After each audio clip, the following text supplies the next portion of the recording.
Bonjour, bienvenue dans la série sur les échecs. Donc nous allons illustrer l'attaque du centre par le flanc avec la défense Grunfeld. Et voici un exemple d'une partie de Sliwa contre Pacman qui s'est jouée à Moscou en 1956. Donc D4, cavalier F6, C4, G6, cavalier C3, D5, C prend D5, cavalier prend D5, E4, cavalier prend C3, B prend C3, fou G7, fou C4, roc, et fou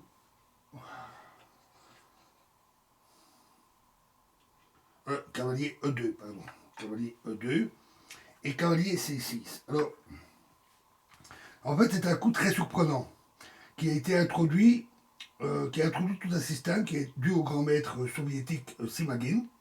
Il est surprenant parce que les Noirs peuvent attaquer le centre blanc directement par C5. Dès lors, pourquoi bloque-t-il ce pion au lieu de jouer immédiatement C5? Après C5, roc, cavalier C6, fou E3, on a deux systèmes importants pour lesquels il est difficile de trancher. C prend D4, C prend D4, fou G4, F3, et après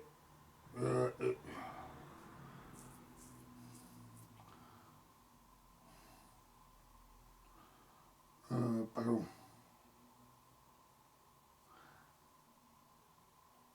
cavalier A5, oui, pour échanger les fous, et après fou D3.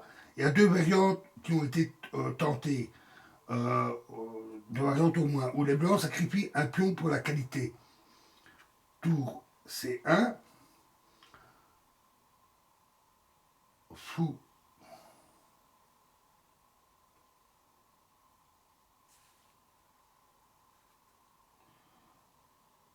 fou E6, excusez-moi, j'ai oublié le fou E6. Donc tour C1, fou prend A2, c'est le pion sacrifié. Dame A4, fou B3, dame B4, et suivi de D5. Ou alors,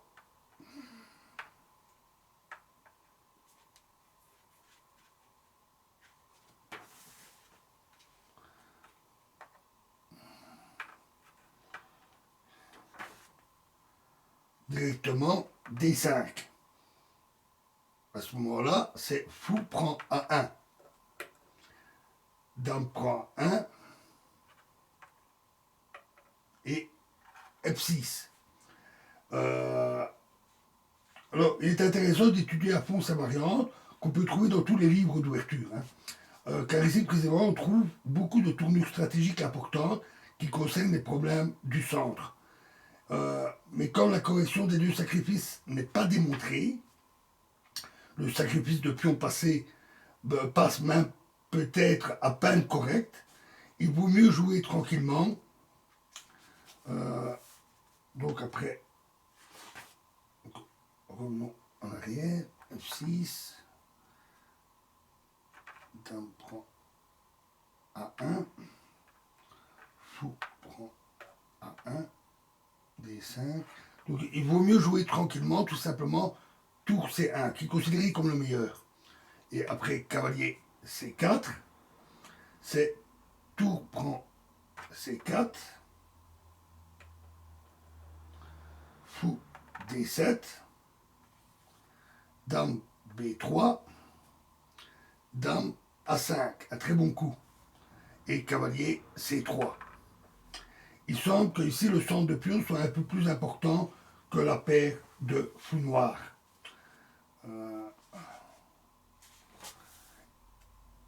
Alors, revenons un peu à la position de défense. On va voir l'autre variante.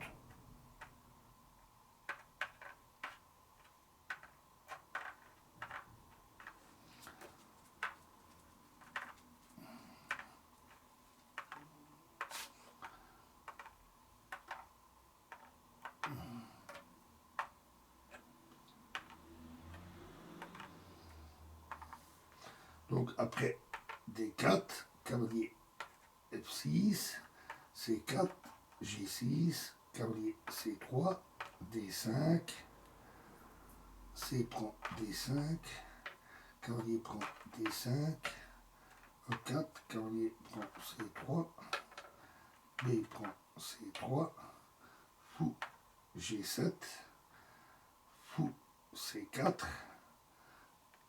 roc, cavalier E2, et donc C5. Donc, roc,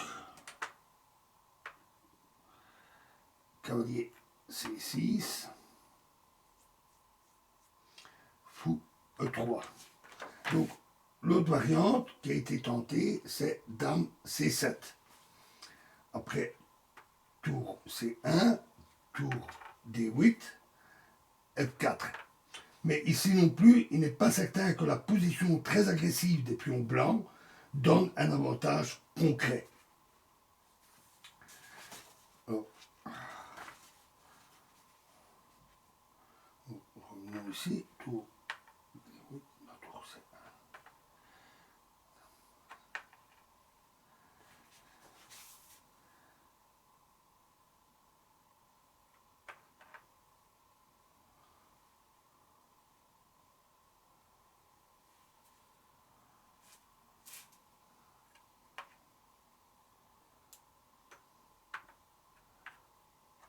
Donc, voici revenu. Alors, donc, Simagin proposait, qui a été joué dans cette partie, c'est le cavalier en C6. Ce coup s'appuie sur l'idée suivante. Les Noirs commencent par développer leur aile dame, par B6 ou B7, et c'est seulement après qu'ils passent à l'attaque du centre blanc par cavalier A5 suivi de C5. Roc, B6, tour B1. Ainsi, les blancs veulent rendre plus difficile l'avance ultérieure C5. Par exemple, si cavalier A5, fou D3 et C5.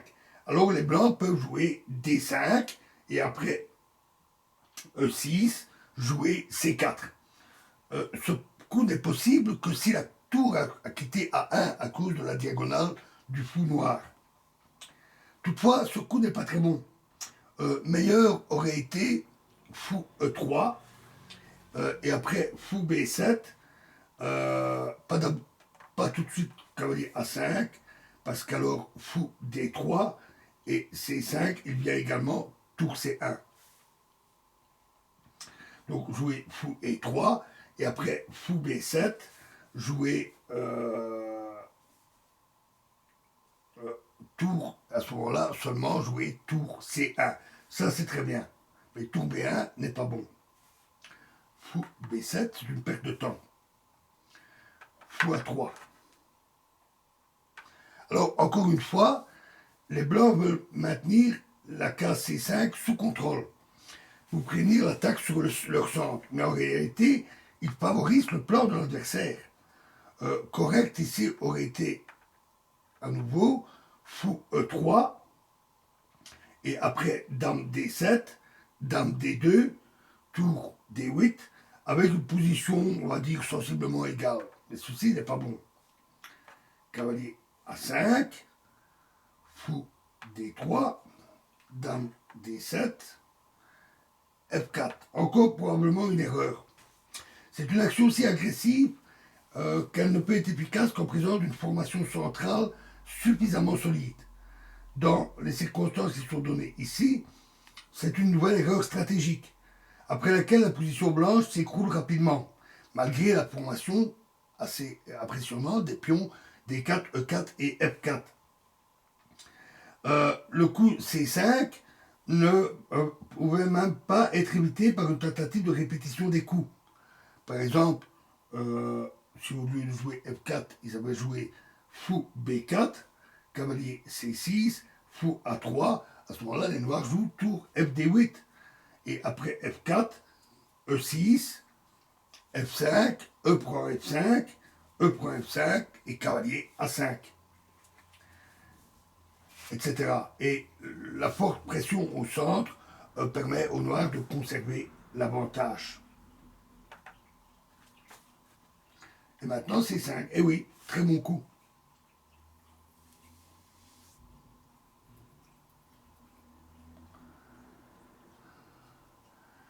D prend C5.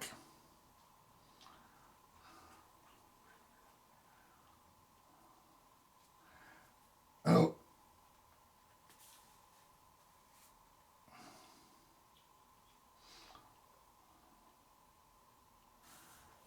donc après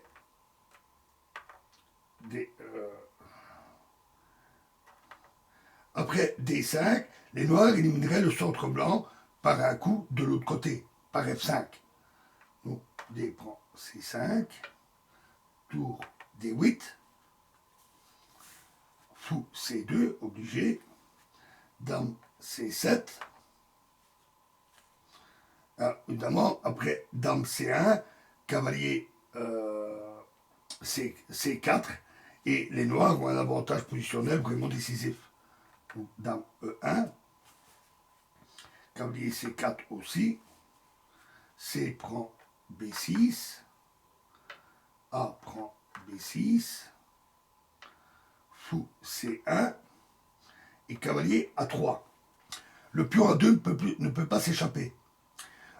Donc les noirs ont le temps de s'assurer d'abord d'un avantage positionnel durable grâce à leur forte paire de fous. Fou prend A3, tour prend A3. Alors maintenant, la tentative de courir le pion par tour B2 échoue sur une jolie combinaison tactique. Tour prend C3, cavalier prend C3, fou prend C3, dame C1, fou prend B2, dame prend B2, donc le fou prend B2, dame prend B2, tour D2, tour C1 et dame C5, échec. Et puis après, fou prend E4 et gagne.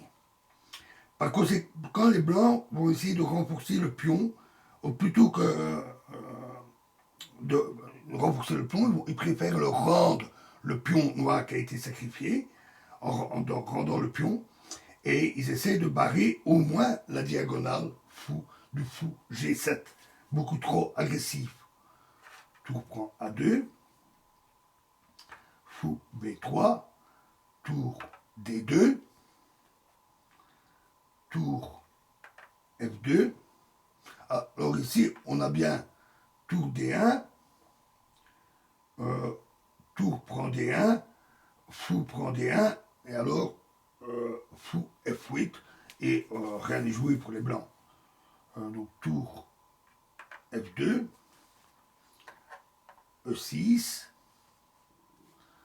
tour D1, tour prend D1, fou prend D1.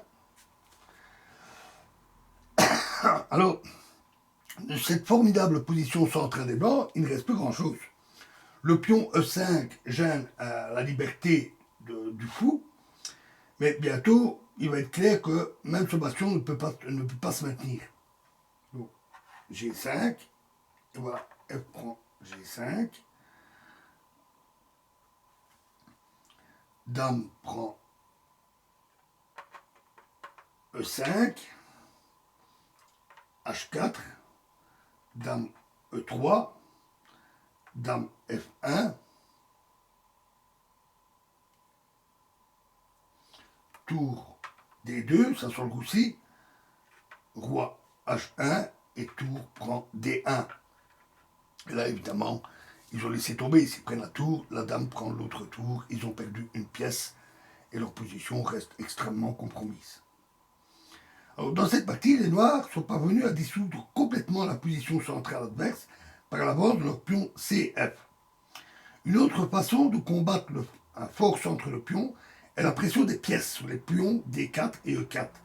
Cela aussi permet souvent de forcer l'avance prématurée des pions centraux, et ensuite de les liquider par un échange de pions. Remettons un peu les pièces.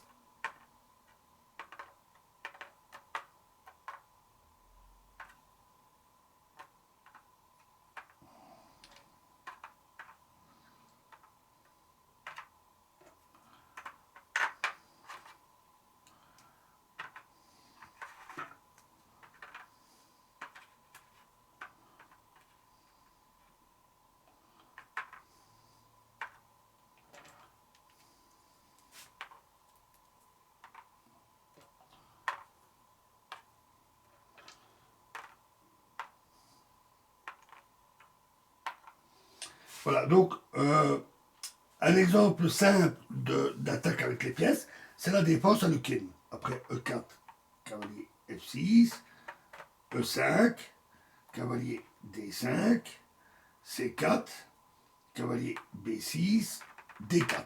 Donc ça, c'est typique de la défense à l'Ukin.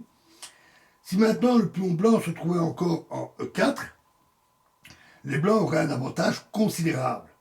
Mais ainsi, les noirs peuvent opérer efficacement contre les pions centraux par D6, F4, D prend E5, F prend E5, cavalier C6, fou E3, fou F5, cavalier F3,